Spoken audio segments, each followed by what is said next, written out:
I'm Metal Mark with Skulls and Bones. Here with two of the beasts from Skeletonwitch. How are you guys? What's going on? Pretty good. Doing pretty well. How you doing, Mike? I'm fucking great, man. I get to see Skeletonwitch for free. Can't really complain about that, man.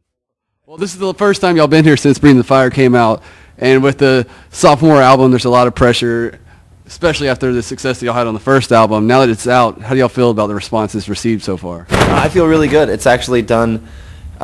It's done better than Beyond the Permafrost, actually. And well, in the amount of time per capita, adjusted for inflation. Yeah.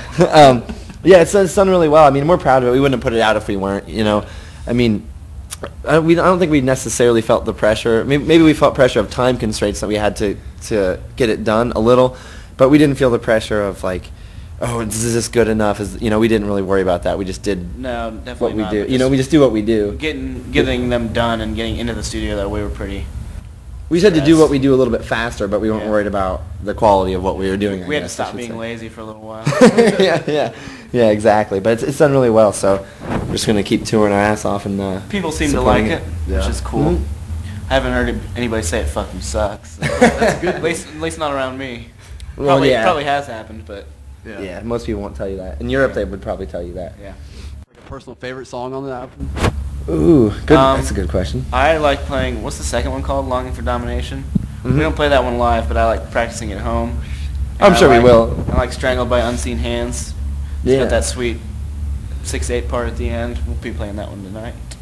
Yep. Yeah, we kind of keep adding more in and mixing the setup. So at some point we'll probably get to most of it, if not all of it, in the set. But and I like the one with the drum intro that Scott wrote. Oh, the last song, "And Into the Flame." Is that what it is? Yeah. Yeah.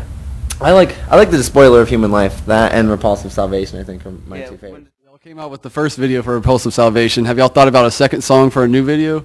I don't know. No, I mean, we haven't really thought about it because well, I guess we could just do film our own video. That would be pretty interesting. But to do another full-on video, it definitely takes, unfortunately, it takes money and time and stuff like that.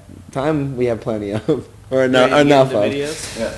Start directing. Yeah, do you want to do it? I'll do it. But I mean, we haven't actually talked about doing another one yet. Maybe we will down the road, but who knows? But unfortunately, people don't see metal videos as much as they used to. Like Headbangers Ball, used to be really fucking awesome, and then now they keep changing the time, and then I've been told it's canceled, then it's back on. But I mean, of course, you have YouTube and MySpace and all that stuff, so people will still see it. But it's not what it once was, I guess. And a lot of record labels across the board don't want to put money into videos like they used to. No, I think. But sometimes they do. Like that Behemoth video was fucking awesome.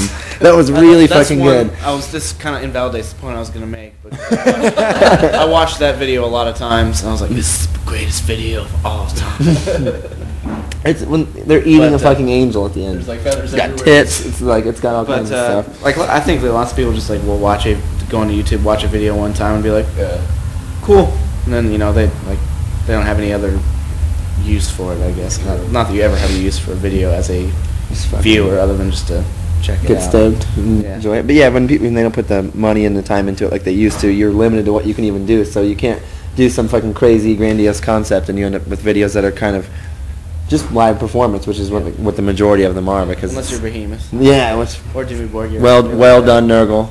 Well done. That was fucking awesome. Or whoever directed it. Yeah. I just don't pretend that he did all of it. I want to believe that.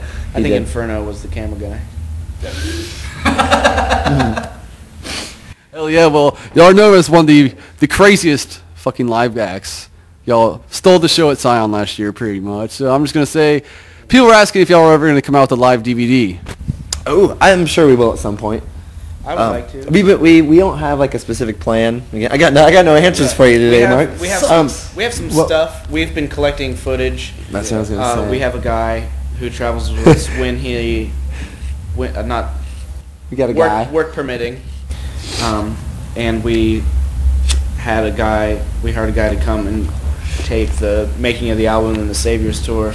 Afterwards, we got a pretty decent amount of stuff. We have video of every live set on the tour that we did with Saviors after we recorded in Seattle. Yeah. So that's I don't know, 20 some shows maybe. No, I think he only did 12 shows. Oh, so that, and then we had a buddy come with us on several different tours, like the Valiant Thor tour, been around for a long time. The Danzig tour, and so we actually have a lot of footage compiled. I think he's working on a sort of start to finish kind of project sort of thing. Yeah. So it's inevitable for sure. Like we definitely want to do that at some point, but we haven't actually decided like who's gonna film it, what shows. We have a lot of shit to go through actually and look at. I think. Yeah. If we put out a DVD, no one will come see the shows anymore. So can't do it. It's a lie. Now, when it comes to y'all on tour and on the bus, what is the band that gets played the most? Ooh. It varies. Some of the stuff that always gets played is like Merciful Fate is a mainstay, Immortal. What else? Mama Marth. Yeah, we do listen to a lot of Amon Amarth. The Mamas and the Papas. Yeah, we Are there any guilty pleasures? Oh, Dolly Parton. Dolly That we haven't listened to Dolly in a while, but I don't We want had to a say we phase? went through a phase because we still love it, but it was like pretty nonstop for quite a while.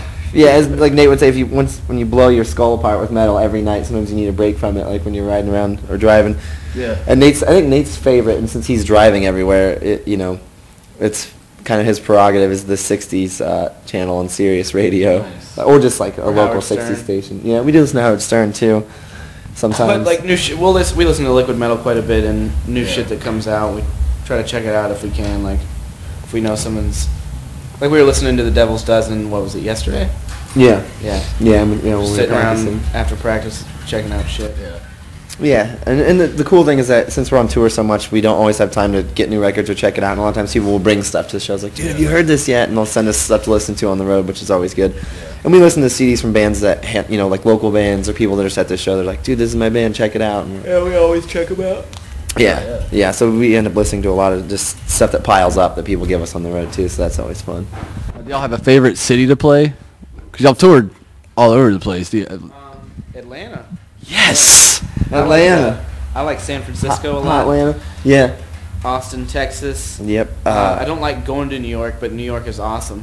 Like just getting in and out of New York can be a real hassle, but the last several shows we played there have been pretty kick-ass. So Yeah. And I like... mostly either where the shows are going to be good, like are consistently good, or where we have a lot of friends. Yeah, Los Angeles, the shows are always good. Yeah. Like it can also be a mess hanging out there, like getting in and out and stuff with the van and the trailer. But I also like Madison, Wisconsin. I like Chicago. Athens, a lot. Ohio. I like Athens, Ohio. Actually, Ohio that's our in general. favorite.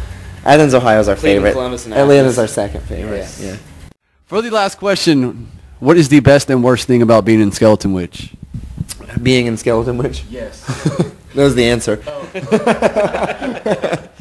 best Sorry. thing is